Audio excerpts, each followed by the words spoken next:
what do you have to say to that person that you can't, actually say within those hours? Booking a date at 10 p.m. is a no no for me. Booking a date at 9 is a no no for me. No, I should be finishing up my date around that time, around 9.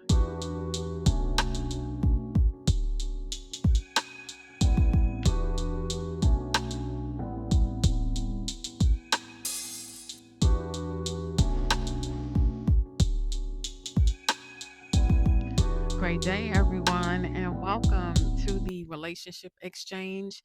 I am the gray hair goddess, and I thank you so much for joining me.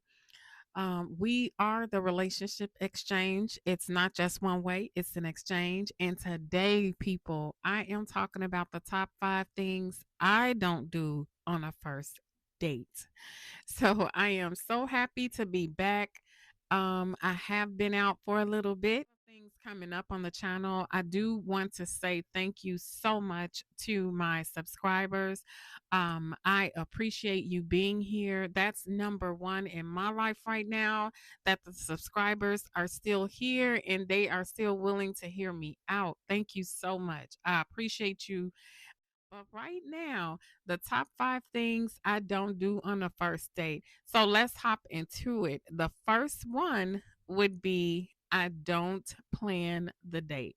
Now, that is my first pet peeve because if you're a man and you are approached me, of course you approached me. I am not the woman to go out and approach anyone. So you did approach me, and if you did, you should have your plans in order. I refuse to tell you where to take me. I am not about to suggest anything because you are showing me exactly your experiences and you're showing me the type of places that you would take me to when we get together. So I am watching out for that. I don't plan anything. I let the person that approached me plan that date. And guys, I had to learn this over the years and I can't wait to talk to you about that. But that is the first one on my list. I do not plan the date. Okay, coming in at number 2, I don't confirm the date.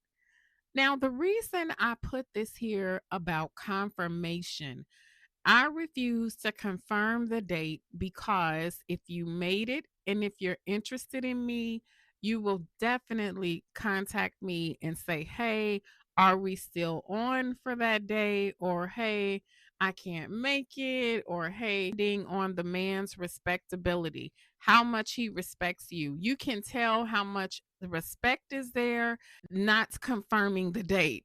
When you come to that portion, that respect is important. Does he respect you enough to call you and tell you, "Oh, I can't make it," or does he even respect you enough to confirm that you guys are still going? Now, people make dates and then they don't talk to each other for about a week because maybe their dates are maybe 2, 3 days away or a week away. And if you don't confirm with me and I don't know that we're still going, I will make other plans because I don't trust that you are serious if I don't get a confirmation. So that's one thing I'm not going to do. I'm not going to call the guy and confirm a date. That's one. That's number 2. So coming in at number 3, I don't date after hours. Okay. So let's just say he planned the date and yes, he confirmed. Now, when he first planned it, he should have it in mind that this is not a night date. I am not going to dinner at 10 p.m. Okay. So that's one thing that is not going to happen. We are going to meet during the day.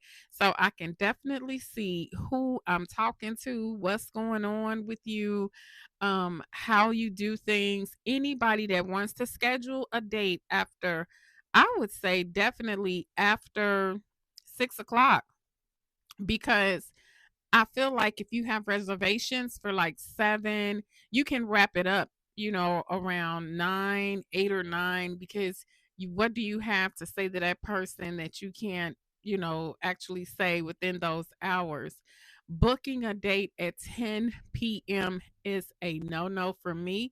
Booking a date at 9 is a no-no for me. No, I should be finishing up my date around that time. Around 9 o'clock, I should be definitely finishing up if I decide that it was okay to go after 6 o'clock. So I definitely feel like there should be a boundary there because that sets the standard for exactly who you are.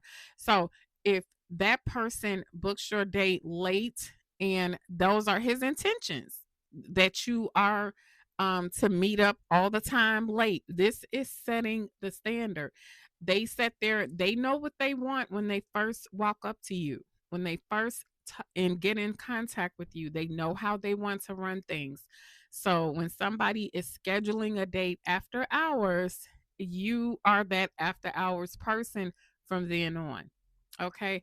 So that is definitely something that I would not do. I do not schedule a date after hours. Okay.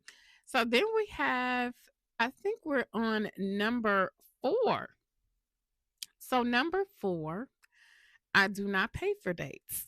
You ask me on a date, and I'm not going to pay because if you knew that you did not have enough for the date, then you should have picked a coffee date, something free.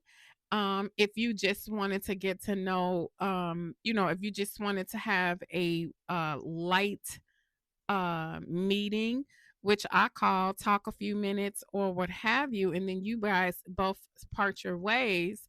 That's a very light meeting. I feel like if you know for a fact that you just don't have it, you can say that. You can reveal that early. Like, I just want an early meeting. I feel like our very first date should be blah blah blah. But if you don't have it, don't schedule it because I will not pay. So that's the first thing. I don't pay for dates. So that is coming in at number 4. Then last but not least, I listen. Let's just say we made it through. We made it through the planning. We made it through the confirmation.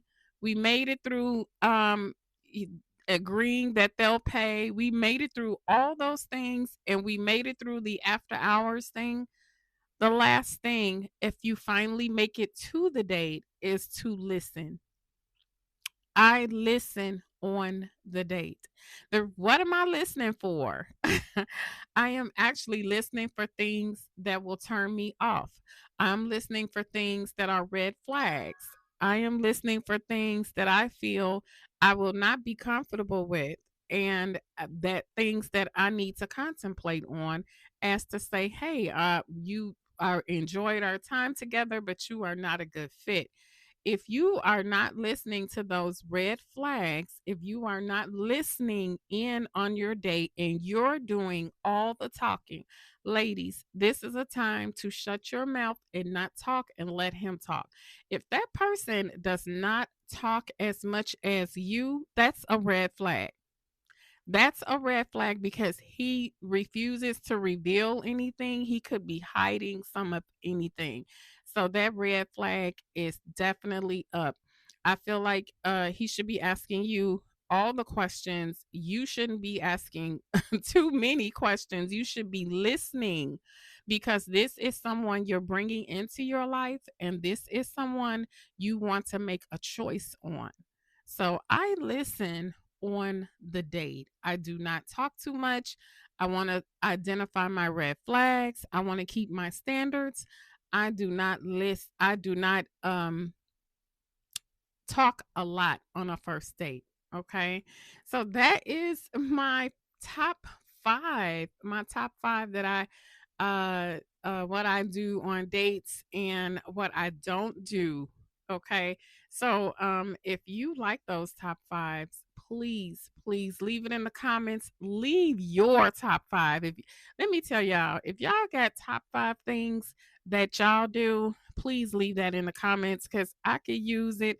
Other people can use it. Leave that information in the comments. We are still dating. We are still out there and we need that type of information. So if you know something that is really, really good, leave that in the comments. And most certainly, I will be coming back with another video. Thanks for tuning in to the Relationship Exchange. It's not just one way, it's an exchange. Don't forget to like, comment, share, and subscribe, and I shall see you on the next one.